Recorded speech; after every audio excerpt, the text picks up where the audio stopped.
আজকে আমার first time flight cancel গেল। মানে আমি এতদিন যাওয়া আসা করি এত জায়গায়, মানে কোনোদিন আমার ফ্লাইট ক্যান্সেল হয় না। আমার ভুলের জন্যই হয়েছে। আমি ফেসবুক মানে ইনস্টাগ্রামে আমি দিয়েছিলাম আমার কি বেশ বলে আমার ফ্লাইটের টিকিট দিয়েছিলাম যে আমি কলকাতায় বাড়ি যাচ্ছি। তো দেওয়ার পরে কোনো একটা ছেলে শয়তানি করে আমার নাম কেটে দিয়ে 500 টাকা পে করে, সেখানে টাকাও দিয়েছে, টাকা দিয়ে পে করে আমার নাম কাটালো। কাটিয়ে আমার গেলাম বোর্ডিং পাসের ওখানে বললো কি হবে না, বলছে কি নাম একটা সময় কে কেটে দিয়েছে। তো মানে যে করেছে তাকে কিছু বলার নেই। মানে 17,000 টাকা পুরো গেল জলে। মানে যে ক্ষতিটা করলো তারে কি বলবো আর। ধন্যবাদ যে ক্ষতিটা করলো। ক্ষতিটা তো করেও সে মজা পালো, কিন্তু ক্ষতিটা তো আমার হলো না, টাকাটা যে চলে গেল। তারপরে ও যেই করেছে না কেন ক্ষতিটা, হয়তো ভাবলো যে বাড়ি আসতে পারবো না, কিন্তু 2-3 জন মানুষের জন্য পাশে মানে হেল্প করার জন্য আমি একমাত্র বাড়িতে আসতে পারছি, না তো আমি আসতে পারতাম না। ওখানে তর্কাতর্কি ঝামেলাটি। আরেকজন প্রেগনেন্ট মহিলা ছিল স্পাইসের ওখানে boarding pass terminal 1-এ Mumbai.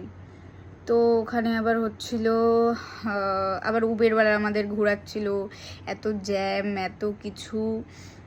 Terminal 1ও চেনে না, আর আমি টার্মিনাল 1-এ প্রথম গেছি। মুম্বাইতে 2টো এয়ারপোর্ট। মানে আজকে সকাল দিয়ে আমি জার্নি করে যাচ্ছি, আমি আমার মা সাথে, আমার মা সঙ্গে। মানে আমার মা কিছু চেনেও না জানেও না, আমিও কিছু চিনি না, খুব টুকটাক চিনি, মিথ্যে বলবো না। তো আমি অনেকবার যাওয়া আসা করি, আমার কোনো দিনও প্রবলেম হয় না। এতবার এত জায়গায় গেছি একা একাই। কিন্তু আর আমার মারও টিকিট ক্যান্সেল, মানে আমার একসাথে হয়েছে বলে এবার মা তো একা ছাড়তে পারবো না বা একা আসতে পারবেই না। আমার মা তো আসতে পারতো হয়তো। টিকিট ক্যান্সেল গেল। আমি বললাম, মানে আমি ওখানে যেখানে বোর্ডিং পাস হচ্ছিলো ওখানে একটা দিদি ছিল, একটা মেয়ে, তো আরেকটা ছেলে ছিল। তো বললাম কতবার যে আমি ফাইন দিচ্ছি, টাকা দিচ্ছি, হবে না। 500 টাকা বলছিল ফাইন ফার্স্টে। আমি বলছি তাও দিচ্ছি, হবে না। তো আবার বললো কি 17,000 টাকা দাও, নতুন করে টিকিট করবো। মানে ইংলিশে ওরা কথা বলে। তো এবার আমি সত্যি কথা বলতে ইংলিশ পারি না, আমি হিন্দি পারি আর বাংলা পারি, এই দুটো ল্যাঙ্গুয়েজ পারি, আর কিছু পারি না। মানে আমাদের সাথে আজকে যা হয়েছে, যখন ফ্লাইট ছাড়ছে বা ক্লোজ হয়ে গেল, মানে যখন ক্লোজ হচ্ছে ওই স্পাইজেটের ওটা বোর্ডিং পাসের ওখানে বেশি টাইমও ছিল না, দেখি টাইমের পর টাইম চলে যাচ্ছে। বলছি ফাইন দিয়ে যাবো 7,000 টাকা করে, মানে 7,000 টাকা ক্যাশ রয়েছে, টাকা পয়সাও নেই এদিকে। ফোনপেতে এমন মানে আমি নিজের কারণে নিজে এত ভুল করি, এত ভুল। আমি ছাড়ছি, ঠিক আছে, সত্যি কথা বলতে এত ট্রানজ্যাকশান হয়েছে, মানে 1 টাকা করে পাঠাইছে। মানে আমার মধ্যে হাসিও লজিক আছে, কষ্ট আছে, জীবনে কষ্ট আছে, দুঃখ আছে, হাসি আছে, তাও মানে এত কিছু হওয়ার পর মাথায় টেনশন, এত কিছু মানে থাকার পরে না, সত্যি কথা এই যে বৌদি 17,000 টাকা দিল, আমি ধার হয়ে গেলাম, মানে এই টাকাটা শোধ করতে হবে। এদিকে একটা সোনার মানে কি বেশ বলে ব্রেসলেট বানাতে দিয়েছি, ওখানে 10,300 টাকা দিয়ে রেখেছি, ওটার দাম প্রায় 83,000 84,000, সেখানে আমাকে টাকা দিতে হবে।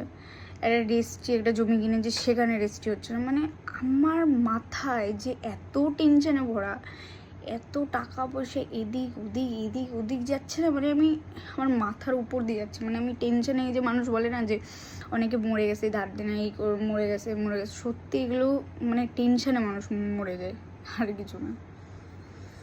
বাড়ি এসেছি, এখন রেস্ট নেবো। অনেক জার্নি করছি, অনেক টেনশন। ওই ফ্লাইটটা ক্যান্সেল গেল, পুরো টাইম শেষ, ওভার। টাকা দিতে চাইছিলাম, 17,000 টাকাও দিতে চেয়েছিলাম, তাও হলো না। ফোনপেতে বললাম, মানে কোনো কিছু হলো না। লাস্টে টিকিট কাটলাম অন্য, আবার বাসে করে গেলাম। তারপরে অন্য জায়গায় গিয়ে তারপরে ভাবলাম হবে কি হবে না, তারপরে আবার আসলাম। তারপরে আবার ফ্লাইটে এত তাড়াতাড়ি নামাই দিয়েছে, এটাই অনেক ভালো।